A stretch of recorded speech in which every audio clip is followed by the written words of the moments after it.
Benita.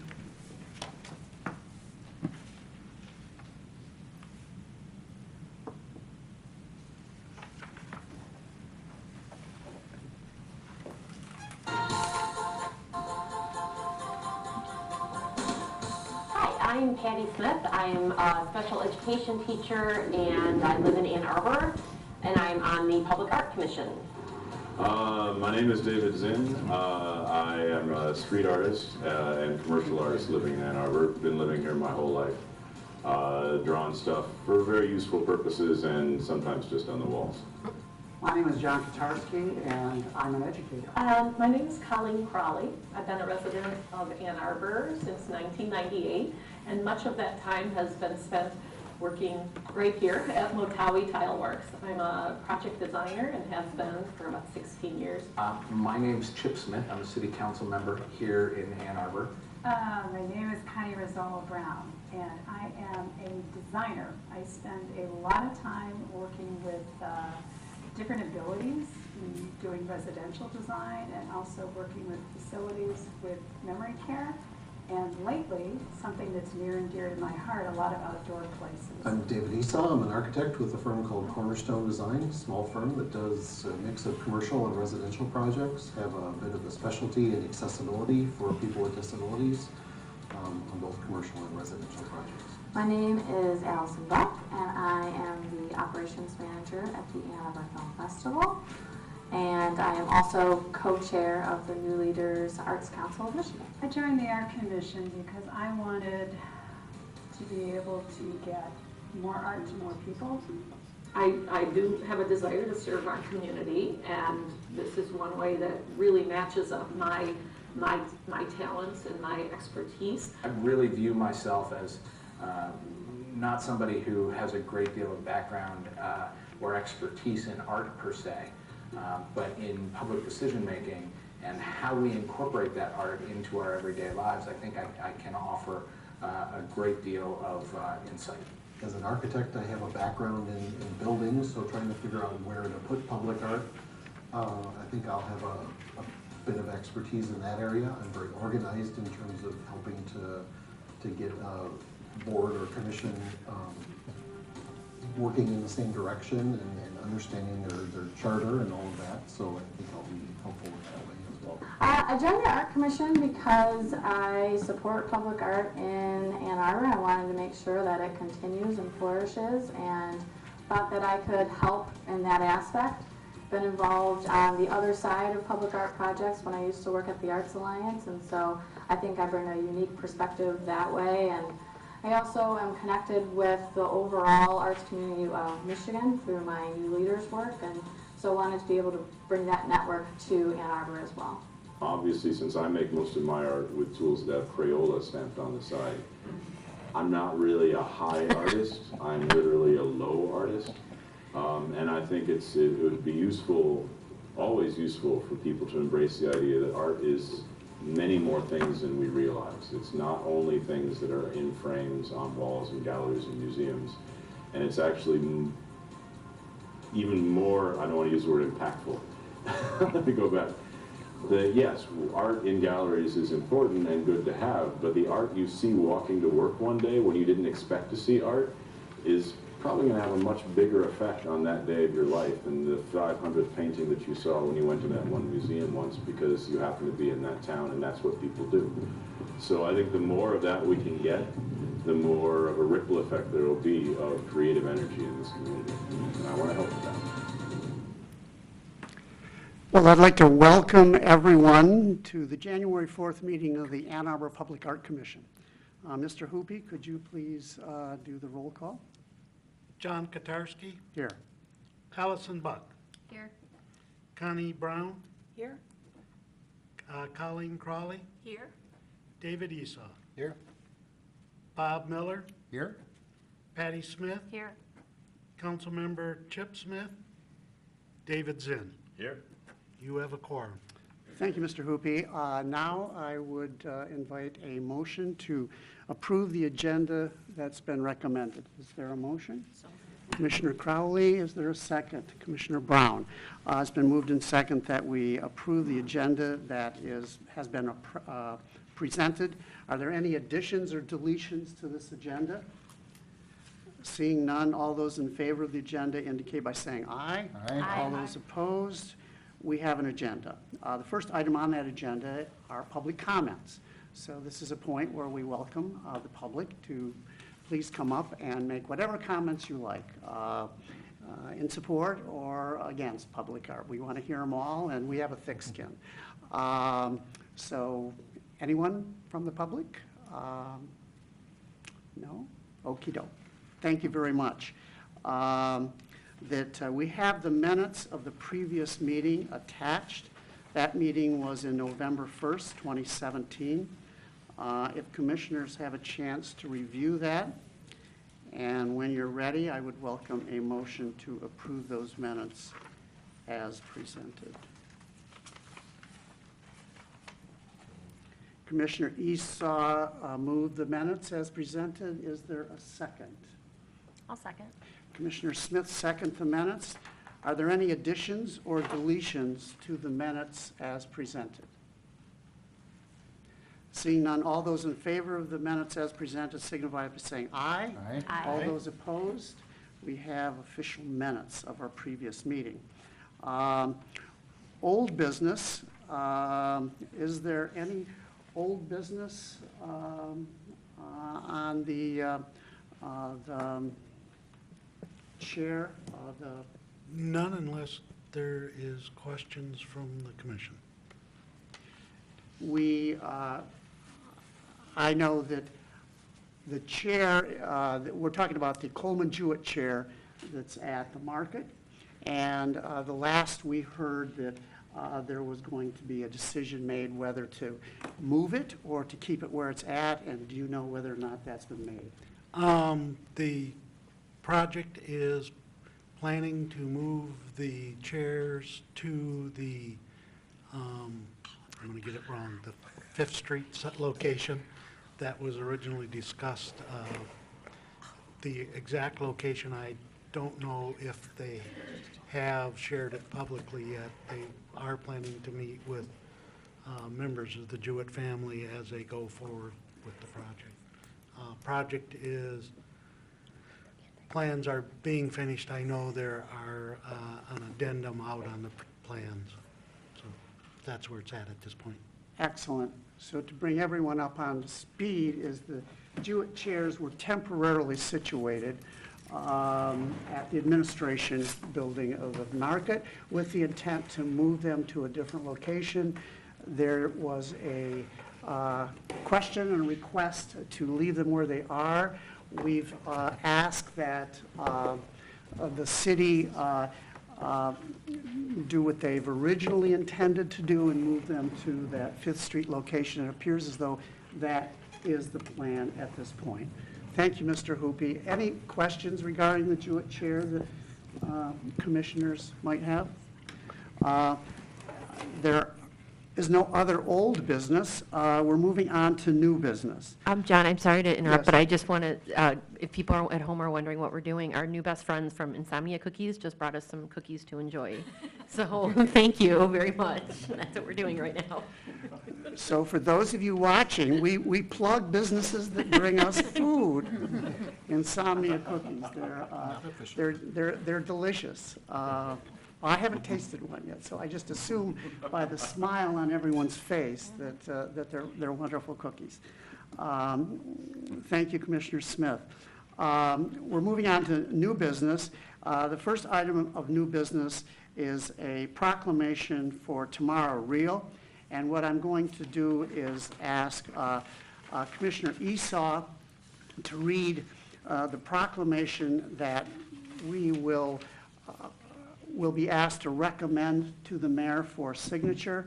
And during the discussion period, I'm going to ask Deb Pollock to come forward and speak a little bit about tomorrow. But if we could first get the proclamation read. Commissioner Esau, would you mind reading that? No, I'd be happy to. It has been formatted very formally, so this will be exciting. Proclamation honoring Tomorrow Real, January 4th, 2018. Whereas the Ann Arbor Public Art Commission hereby recognizes the extensive contributions Tamara Reel made to the arts in Ann Arbor. Whereas Tamara was a longtime champion of the arts and their beneficial effects on the local economy and quality of life. She passed away on November 17th, 2017, after a battle with ALS. Whereas Tamara served as Executive Director of the Arts Alliance from 2002 to 2011, shepherding it through its fledgling years as an independent nonprofit. She particularly sought to build the capacity of young arts leaders, an effort recognized by the Arts Alliance through their annual Tamara Reel Emerging Leader Award. And whereas for the Public Art Commission, Tamara was a strong proponent of public art and earlier in her career had managed one of the first Percent for Arts programs in the country. Her work and dedication will be truly missed and impossible to replace. It goes on with Yeah. the mayor's And- statement then. So I would welcome a motion to recommend this to the mayor for his signature. So moved. Commissioner Allison, and a second by Commissioner Zinn. All the discussion, I would invite Deb Pollock, who is the CEO of the Art Alliance, and which tomorrow was the original individual that inaugurated it. Well, Ms. Pollock, could you tell us a little bit about tomorrow? Sure, and do I need to move this towards me? There. It's sitting on, there we go. Yes, first of all, thank you very much for this opportunity to speak about Tamara, a very special person in my life, certainly in our community as well, and the recognition that the commission is intending and the city will, I hope, bring forward through the mayor will be well-deserved, most certainly. Tamara Reel was an arts advocate and an arts and cultural advocate, and certainly the former president and CEO of the Arts Alliance, and as stated, she died on November 7th after bravely facing ALS, or more commonly known as Lou Gehrig's disease. She became the first executive director of the Arts Alliance in 2002 and served it until 2011. She moved what was a fledgling organization that had been started under the Ann Arbor the Ann Arbor Convention, one more time, Deb, the Ann Arbor Chamber of Commerce. She took that fledgling organization and moved it from to a respected entity with mission and purpose. She made believers out of many inside and outside the arts and creative community who didn't think an alliance would hold here in our community, that we would actually work together to make this happen. She galvanized all of us, she knocked on doors, and she beat the bushes to raise awareness of the arts and creative sector in the greater Ann Arbor area. She preached that our community should never rest on its reputation as an arts and creative destination. It was always at risk and under-resourced. Constant nurturing and investment is needed to sustain and flame the sector, she would say, and her work and that of the Arts Alliance was and continues to be committed to that mission. Tamara held a master's degree in art history from the Johns Hopkins University and bachelor's degrees in art history and French from Dickinson College in Carlisle, Pennsylvania. Prior to her work with the Arts Alliance, she was the principal of Get Real Communications, a marketing firm she founded to help cultural organizations achieve their audience development goals. Major clients included the Michigan Council for Arts and Cultural Affairs, the Michigan Museums Association, and the Public Museum in Grand Rapids. For nearly 10 years, she organized MCACA's, the Michigan Council for the Arts and Cultural Affairs, highly popular annual meetings known as the Cool City Conferences, where as many as 1,500 community, government, cultural, and business leaders attended at a time. She coordinated numerous programs in cultural tourism for Michigan Museum Association and co-authored a branding guide developed specifically for museums entitled Just Who Do Your Customers Think You Are? A guide to branding your organization. Prior to starting her own business, she managed marketing activities at the Henry Ford Museum in Greenfield Village, now known as the Henry Ford, the Museum of Modern Art in New York City, and the Smithsonian Institution. She also served as the Director of Cultural Affairs for the City of New Haven, Connecticut, where she started that city's successful Percent for Art program, which started 27 years ago and continues today. Tamara, among so many other accomplishments during her tenure at the Arts Alliance, made mentoring and championing emerging artists and creative sector leaders a priority. In respect of that example, the Arts Alliance established its 21st Century Tamara Real Emerging Leadership Award in her honor in 2015. Commissioner Allison Buck was the recipient of that award last year in 2017, and the newly appointed chair of the Michigan Council for the Arts and Cultural Affairs, Omari Rush, was the recipient of that award in 2015. Quite the example that Tamara set. Her legacy will live on through that award in our organization forever. As deeply ensconced as her arts community work was, Tamara was also a devoted wife. Love came later for Tamara in her life. Some of you may remember her wedding to Carl Rennie in 1999. Carl was an academic by profession. He was also a vocalist and musician. Carl and Tamara converted a century-old Ann Arbor church to their home. The church on Fountain Street, at the church on Fountain Street, they hosted musical and dramatic events and political events as a treasured part of their active social life. Many of us attended those events and enjoyed them. That home was always open and very warm. When Carl was diagnosed with Lewy body dementia, Tamara did not hesitate a moment in her decision to step down from her role at the Arts Alliance so that she could focus and set aside everything for caring for Carl. From that moment on, she dedicated the rest of her life to building awareness of and investing in the research of the Lewy body dementia disease. Tamara was a force. Whether it was her passion for arts and culture or her later determination to do everything she could to help find a cure for Lewy body dementia, she put everything she had into everything she did. She brought many of us right along with her. She left her mark on our community. Tamara's friends are planning a public memorial for her in the spring. The Arts Alliance will do its best to share the announcement of that date and time when that event is announced. And I'd like to thank again the Commission for recognizing Tamara in this way and my opportunity to say a few words about Tamara Real. Thank you. Thank you very Thank much, you. Deb. Are there any discussion? I just had one question. I thought Deborah had said November 7th as the date. Okay, then that's what we have written. All right, thank you. Any other, David, you saw? One very minor point, since I was on the board of the Arts Alliance from its founding until Deb finally let me go a couple years ago, Martha Johnson was the staff person for the chamber who really helped get it started. Tamara took over about the time that we turned it into an independent organization. So there was a person there before Tamara, contrary to what you said. My apologies. She was such a force in the I know. community. I misunderstood that. Is there any more additions or discussions? Yes, Commissioner Brown? We had talked a little bit at one time, I think it was just an email that was sent out, and the desire not only to recognize her, but if there was something additional the Art Commission could do, and I know that we haven't had that opportunity yet, but I just want to keep that on the table. Agreed. We have an annual retreat coming up next month, and maybe we can discuss it at that time. Any other comments or discussion? Well, I would like to get a unanimous motion to pass this on to the mayor, recommending it. All those in favor of the proclamation recommending the mayor signify by saying aye. Aye. All those opposed, so we can officially pass this on to the mayor when he gets back from his wonderful trip to Rome. I'm sure he will sign it, and we will communicate with you, Deb, to make sure that tomorrow's folks have that. Do you want a copy of that information to share with the mayor? Yes, please. Please. Thank you very much, and thank you for coming.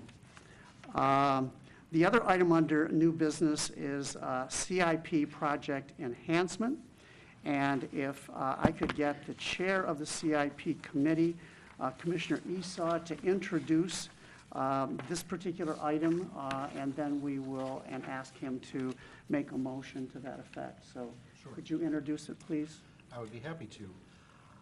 Most of what you're going to see here is very similar to what you saw back in April or May whenever we last, should we share those with the audience? most of this is is similar to what you saw back in May or April. This round of the CIP this year, it's the second year of a 2-year process, so they're only doing minor modifications. And it has not gone to council yet for any kind of formal action. So this just amends that earlier one to update it for the new CIP. So it's basically the last 4 items on the 3rd page of this, items 20 through 23. First and Ashley, 2-way conversion and streetscapes. There was streetscape work in the previous CIP. They have kind of combined the 2 streetscapes and into a single project and added the 2-way conversion, which formally they're still studying, but from what I'm told, it's very likely to happen in terms of the 2-way conversion.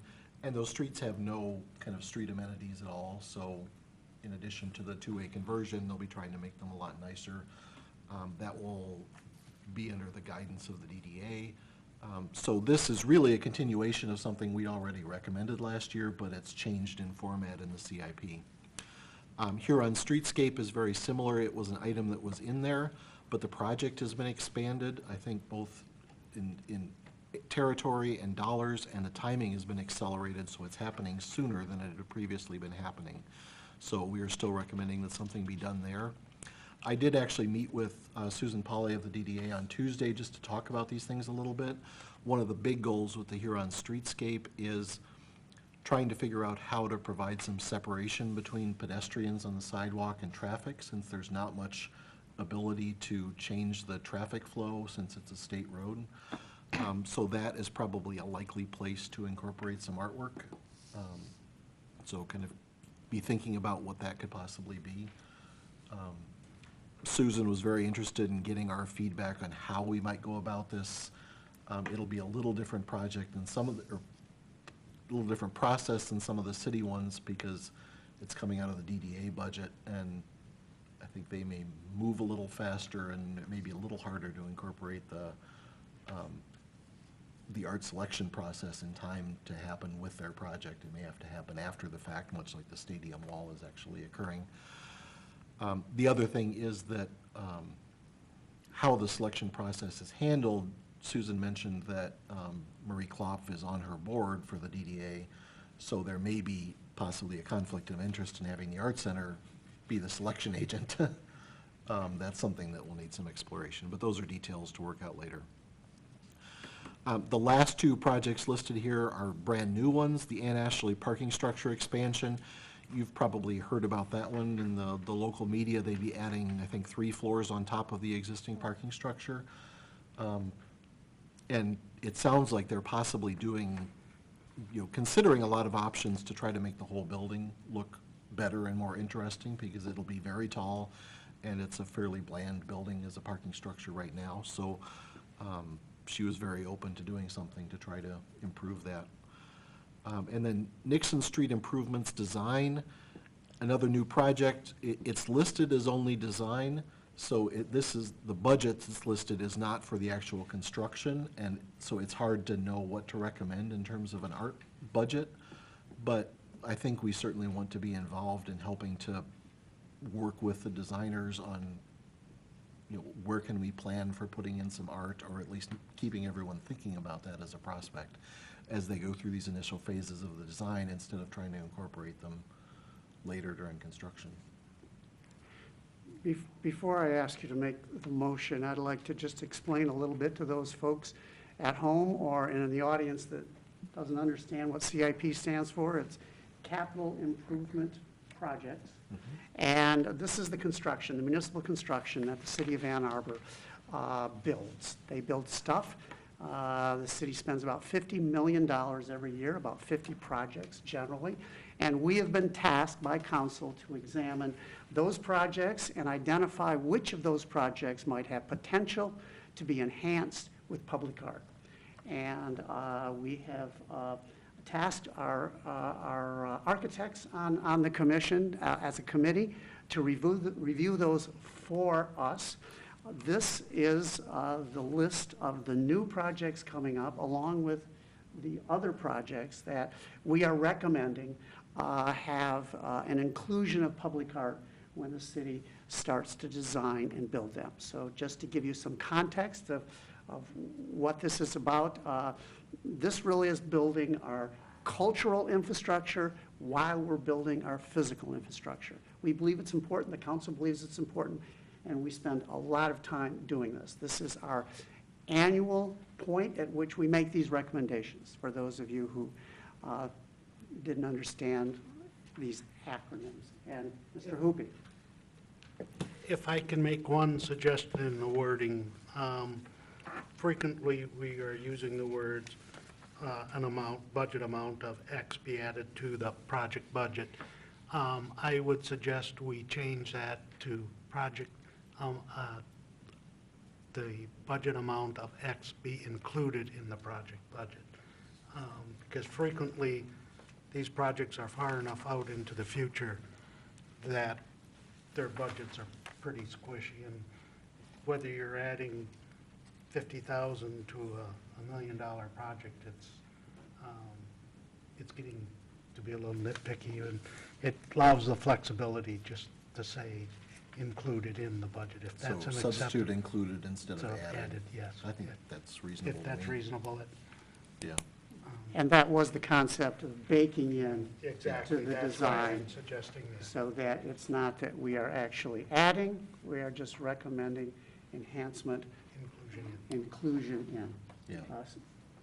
Well done. That can be And done. if we can make those adjusted, so if we can amend your report to include that word instead of added, replace that with included.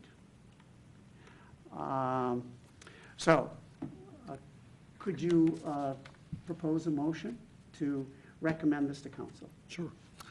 I would move we proceed with approval or recommendation of the approval of the public art enhancement recommendations as prepared by the CIP committee, dated January 2nd, 2018. Is there a second? Commissioner Crowley seconds it. Is there any discussion regarding the projects? I think David has outlined it pretty clearly. One more thing I'd throw out. Yes. I believe that there's a plan, our previous recommendations were lined up to go to council, which is something that we have tried to do for quite a while. And so I believe the plan is to substitute this one for the old one, Right. assuming we approve this tonight. And so it will be going to council very soon, hopefully for their actual approval to authorize this work, which will be a step that we've been trying to get to for a long time. So it's pretty exciting. I might add that this is an important strategic step forward for this body, and I think it's recognized by staff as being valuable, that we also hope to find a way of tracking these projects so that we can report back on their progress and how our recommendations are actually impacting the city and its construction. That'll be a topic for our retreat. But well done, Commissioner Esau, and hats off to your committee. I know you've worked very hard, and we're very, very pleased of the work. Is there any more discussion on the motion to recommend this to the city for inclusion in their CIP plan? All those in favor of recommending this signify by saying aye. All those opposed, this will now go to council or to staff for inclusion in whatever it is. Our goal will be to get it on a February agenda with city council. Excellent. And the motion was to include changing added Yeah. to. Yes, I We'll will make make that that, change we'll make tomorrow. those changes. Excellent. The next item on the agenda is the Art Commission plan for 2018. To give you a little background, that by ordinance that we are required to submit a plan of what we hope to do, generally speaking, over the next year. And you will see a draft of that plan that I hope that we can flesh out more details during our retreat. But this plan will at least let the council know that, one, we have a plan, and that we are also required by ordinance to do this and submit this by February 1st. That's why I'm asking you to pass this tonight and not waiting till after our retreat in February. As you will recall, at the end of the fiscal year, which is June 30th, that we are required to submit a report, I believe 90 days, so in September, of what we've done over the fiscal year. So a plan, what we're planning to do, and a report on what we've done. This is a part of our reporting process. So I would invite a motion to recommend this. Commissioner Smith? So moved. Is there a second? Commissioner Brown seconds it. Any discussion on the draft plan that you have before you? No discussion. All those in favor of the plan as presented signify by saying aye. Aye. All those opposed, we now have a plan that will be forwarded to council. The next item is the annual retreat. We had one last year. I found it very helpful and useful. It's when we spend 3 or 4 hours at a library meeting room, and the public is welcome, and we can speak more informally and in discussion, some more heated than others, but we can hammer out some details of what we want to do as a team moving forward. I will bring bagels and coffee. The date is February 10th, 2018. Everyone's indicated they're available, except Commissioner Miller may have a conflict, but he's told me he's been working 6 days a week, and he's been doing some wonderful projects. And I know that you may not be able to know your schedule until very soon the meeting. So if you can make it, for as long as you can make it, we would like to have you. The retreat will be in the meeting room of Westgate Public Library. That's in the Westgate Shopping Center. Plenty of room for parking, and I will get some Barry's bagels. They always have good fresh bagels and coffee.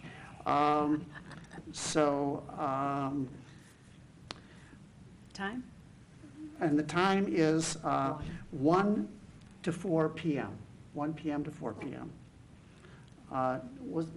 Is there did we vote on a motion, or do we need a motion for this retreat? Was there a motion made? So I would invite a motion that we have a retreat February 10th, 2018 at the Ann Arbor District Library, the Westgate Branch Room B, from 1 to 4 p.m. All those in favor, I'm sorry, the motion, Commissioner Brown moves, and a second, Commissioner Miller seconds. Any discussion on the planned retreat? All those in favor signify by saying aye. Aye. All those opposed, we have our plan for our retreat. The next item is a report from staff. Is there any reports that you have not already made? No, the only report I'd make was on the Jewett chair, and we've already covered it. Excellent. Report from committees. We have 2 committees, 2 standing committees. We have a communications committee, and we have a CIP committee. You've heard from the CIP committee, and the communications committee, a part of their plan is in our plan, and we probably will be discussing details at our retreat. Commissioner Buck is the chair of that committee. Do you have anything to report at this time? No. Excellent. The next item on the agenda are presentations. And I've invited artist Jim Cogswell and to talk about his cosmogonic, did I get that right, tattoos. And we have a video. If I could ask Ms. Harrison to play that video for us so we can all get some background into, and I will just, it's a wonderful installation at. I love the word cosmogony. Cosmogonies are the stories we tell ourselves to make sense of the world. And that means the world in a larger sense. I think that cosmogonies help us to exist in the world as societies, as individuals, as cultures. I've got a project called Cosmogonic Tattoos. It's a celebration of two of our museum collections here on the University of Michigan campus, the University of Michigan Museum of Art and the Kelsey Museum of Archaeology. It's a vinyl window mural based entirely on objects in their collection. So what I'm doing on the surface of the buildings is telling a kind of story of how things got to be the way that they are. I knew from the outset that I wanted to make an installation on the windows of these museums using vinyl. I knew that I wanted, whatever I put on that museum, I wanted it to be based on objects inside the museum. I ended up taking individual photographs of objects in the collection. I needed to take the photographs myself because I wanted to transmit something of the experience of being in the collection. Then I laid Mylar over those photographs. And I did quick graphite drawings of the objects that I saw, the images that I saw, the photographic images underneath. Then I painted it with a shellac-based ink. Then I photographed. Oops.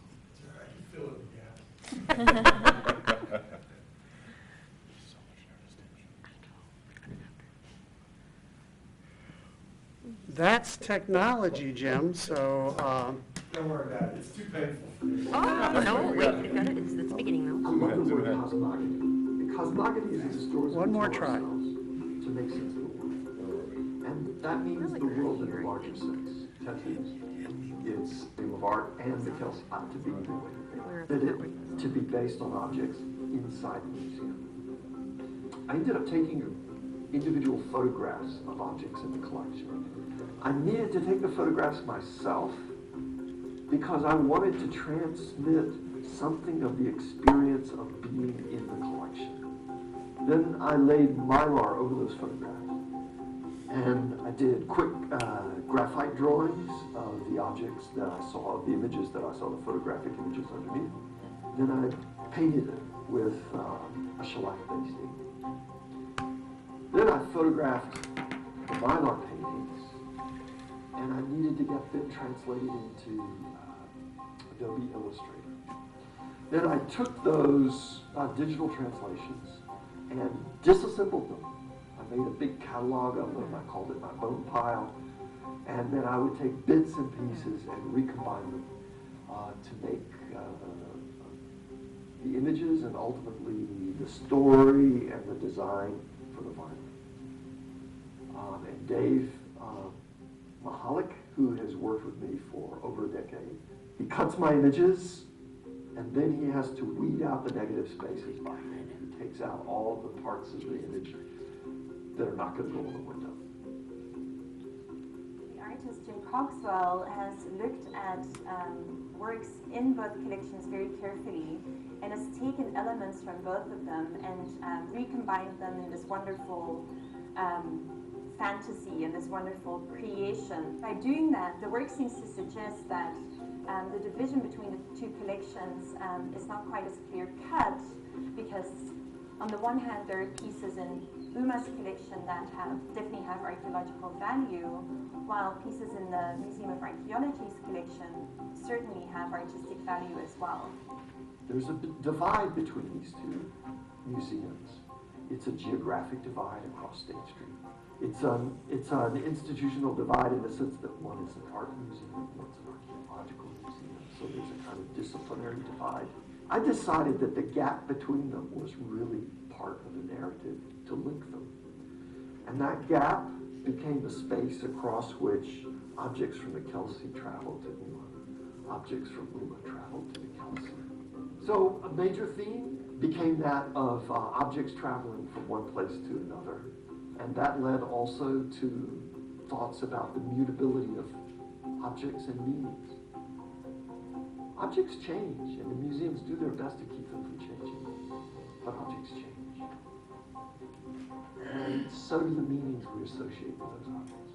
Context changes it. Also, the viewer changes it.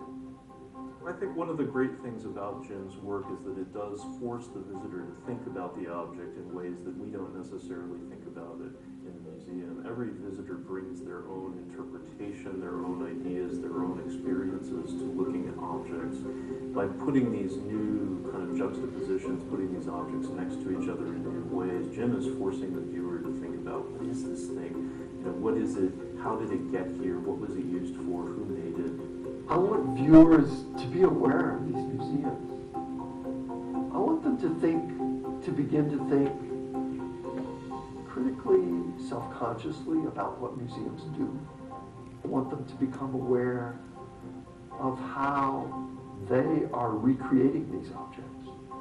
I want them to become aware of how they open up the objects themselves.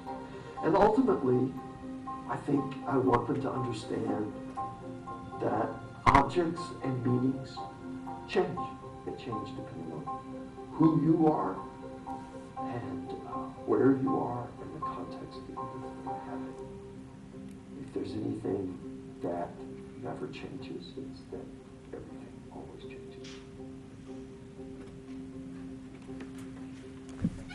Very nice. Jim, if you could please come up and anything that you could add? You better tell me how long you want me to talk. Well, just tell 5 us. minutes? Yes, please. All right. I appreciate the invitation to come here, and I appreciate the work that you all do towards maintaining and building the vitality of the arts here in Ann Arbor. It means a lot. I came here in 1990 to take a position at the university and raise a family here. I love it.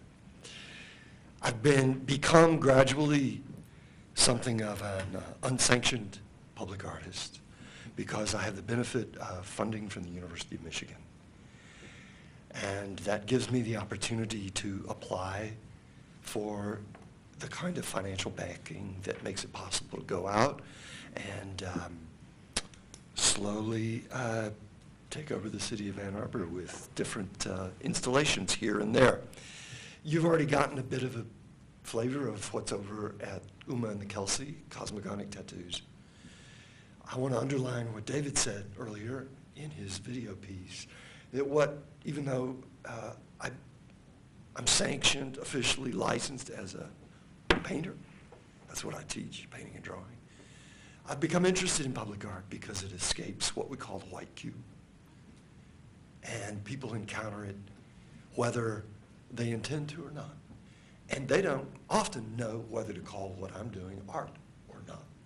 And I like that because all too often we assume that the experience of looking at a work of art takes a particular kind of expertise and, oh, I'm going to put on my art-looking hat right now. When in fact, I think what artists want is for you to engage your full capacities as a cognitively engaged human being. And that's when art has the capacity to move you. I have become involved in doing vinyl on windows because it's a complex environment. You can't see what you're looking at very easily. So you have to move around.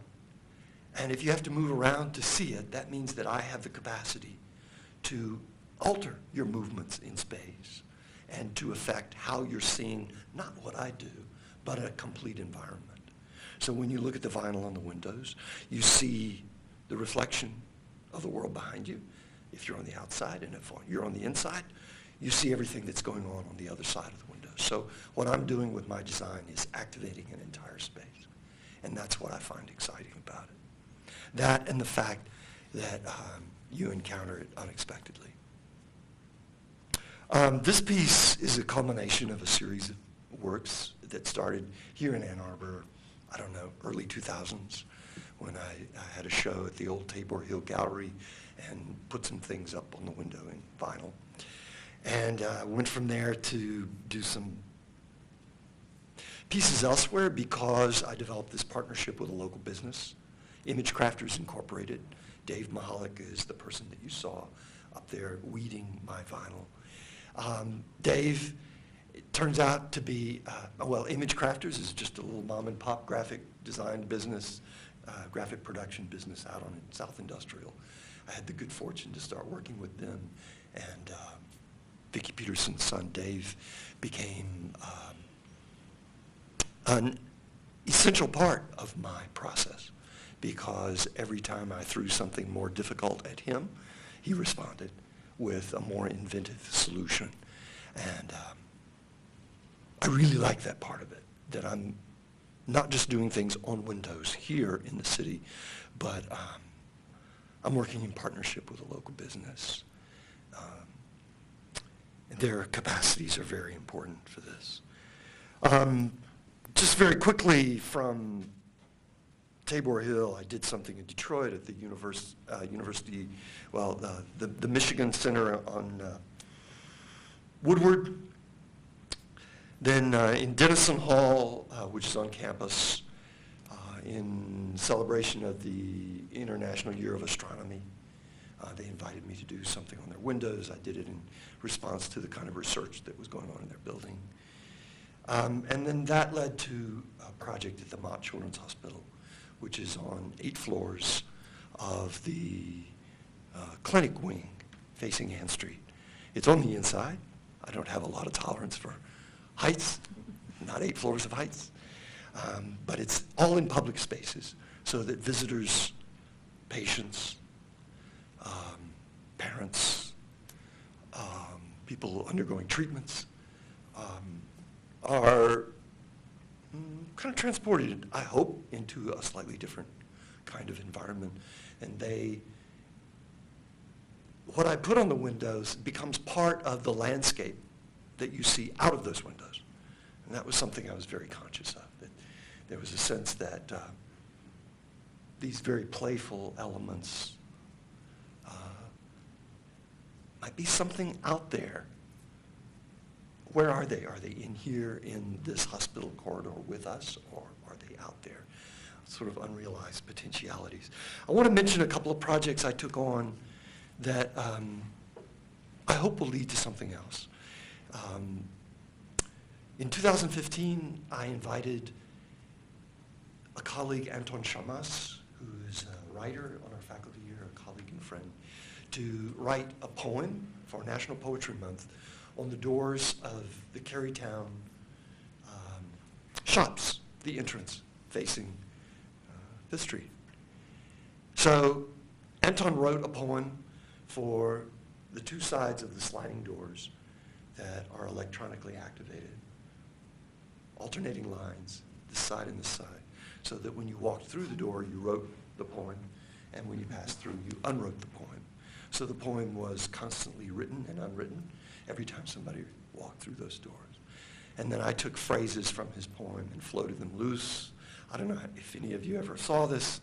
I was very grateful to the folks at Carytown for responding to my request to do this, and they kept it up over the summer.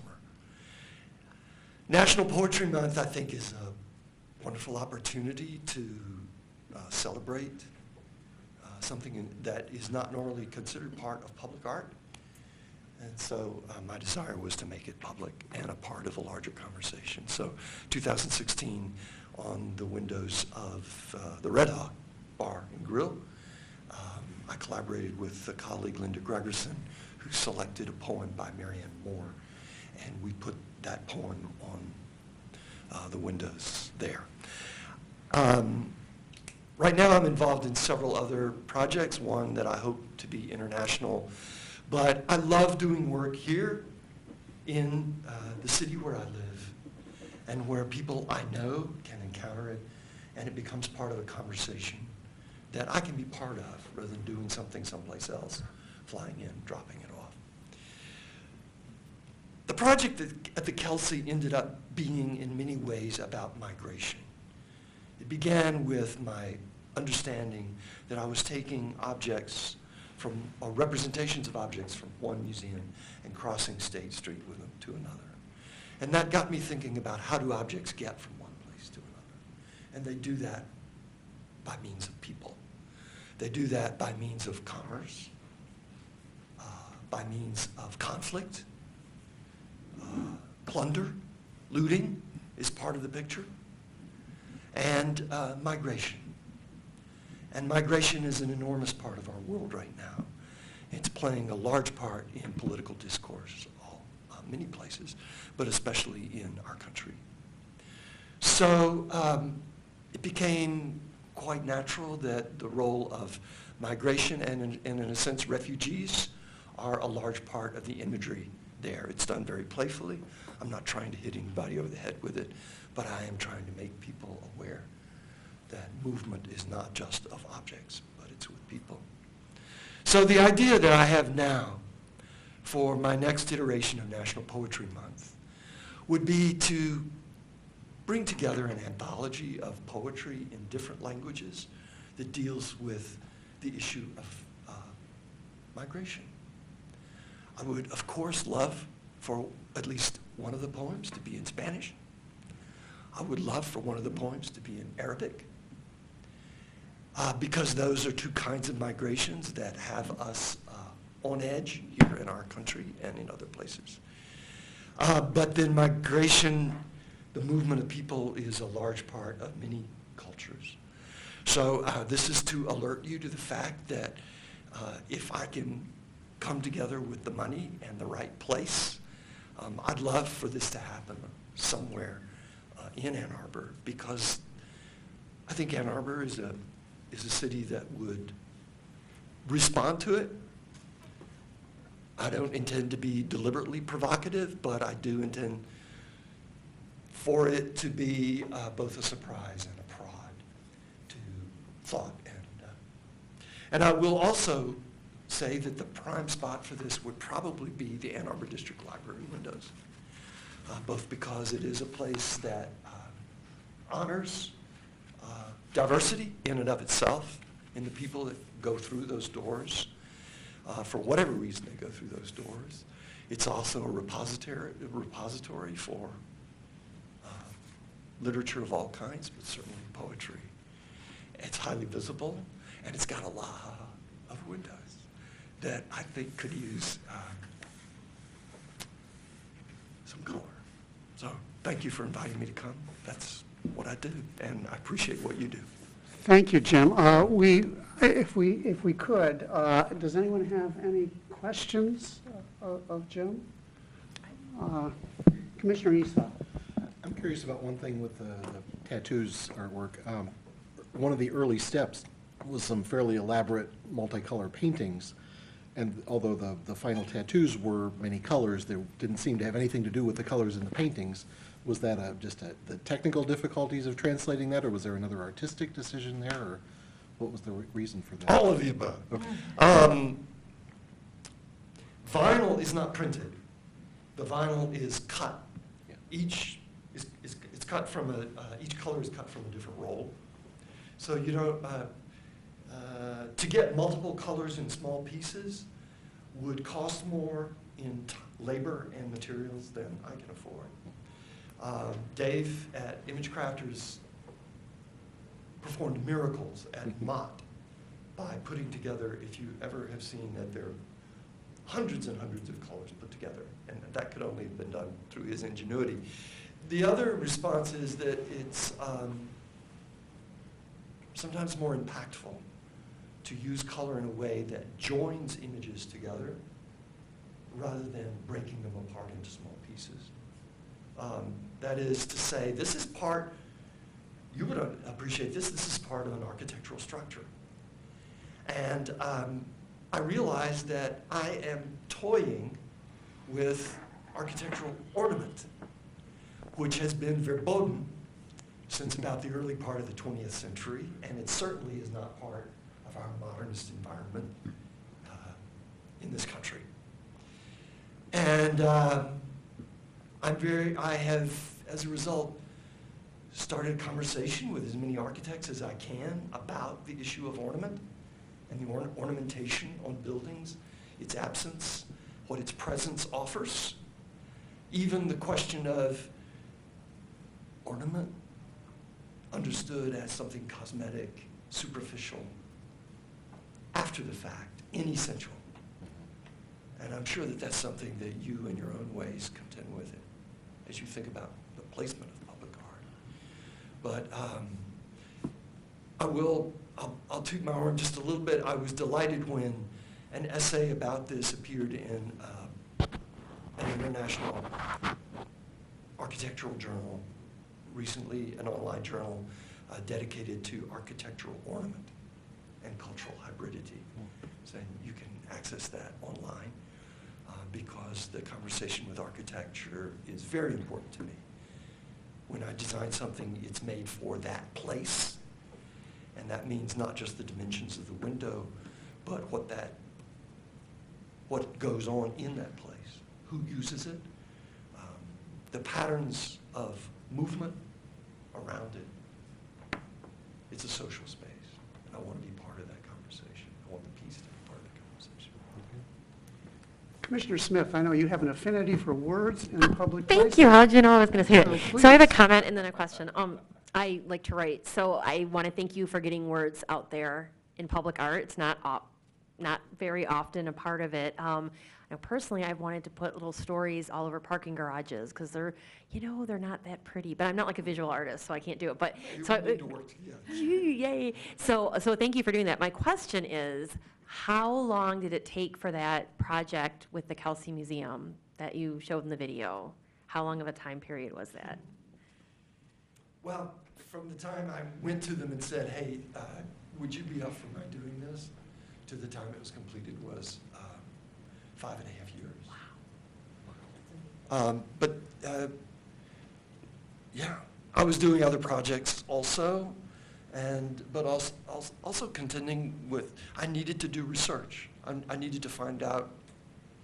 I made them a promise that it would be based on objects in their collection. I needed to get to know their objects and then needed to figure out what I would do with them. I also needed to fundraise. I was fundraising until even after the thing was installed. I was still trying to cover costs. Was it grants or private? Yeah. Oh, Yeah. okay. A little bit of private funding. Okay. I went door to door, public and university and outside the university. There's a wonderful catalog about the project, and that was designed by a colleague of mine, and it's got some terrific essays in it, and I'm really proud of it. But that also required fundraising. So you all know the connection between money and art. Speaking of money, Jim, the Carytown and the Red Hawk projects, how were those funded? University. Right. Yeah. So when I think of, this wouldn't be possible without university backing, because the material, the vinyl itself has it's not like bronze, it's not going to last forever. It's not that transient, but it makes people nervous that it won't be there forever. It's guaranteed for 12 years, and on an external surface. So, at some point it'll go away, unless somebody just wants to get it cut again and reinstall it. So it appears you like the process. It appears I like the process? Yes. That's very interesting of you, because I always thought that what I really wanted to do was for the world to leave me alone so I could go in my studio and make my paintings. And then I discovered that there's this other thing, which is talking to people, not just talking to people in this kind of talk we're doing now, but figuring out social spaces and the uses of social spaces and my part in that and your part in that. And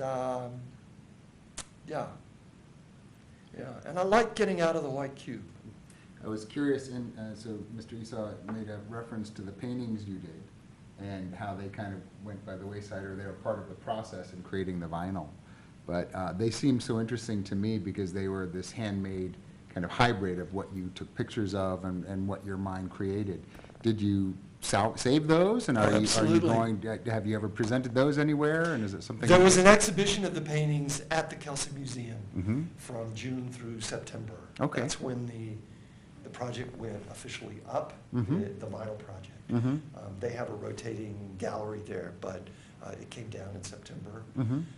I have them, and there's a small group of them on exhibit at the Museum of Art right now. University Okay, Museum of terrific. Art. I hope you'll go over there. The Commons is the area around back Mhm. from State Street, and there's a group of 12 of those paintings up. I did 250 of them. And I got my eye on trying to exhibit them. I'm curious about what would happen if they were exhibited elsewhere, away from the installation, and what they might mean in that context. But then also the ink paintings that you saw some images of carry through some of the vinyl images. But yeah, I like every part of it. Mhm. It's kind of Thank fun. you. Are there any other questions?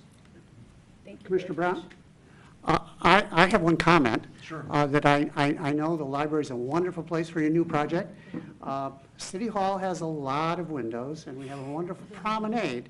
Plus, the Justice Center here has a large window, and it might connect conceptually with some of the things you're talking about. I just offer that if you choose either of those locations, we would be the body that would recommend and advise that to council. So, and we would be happy to consider that. Having said that, I want to thank you for coming here. I want to thank you for these projects that you bring to our community.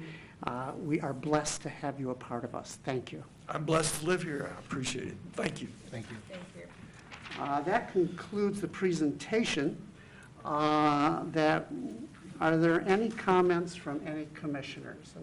I'd like to make this kind of a part of just the last call for comments. Anyone? I would invite a motion to adjourn our meeting.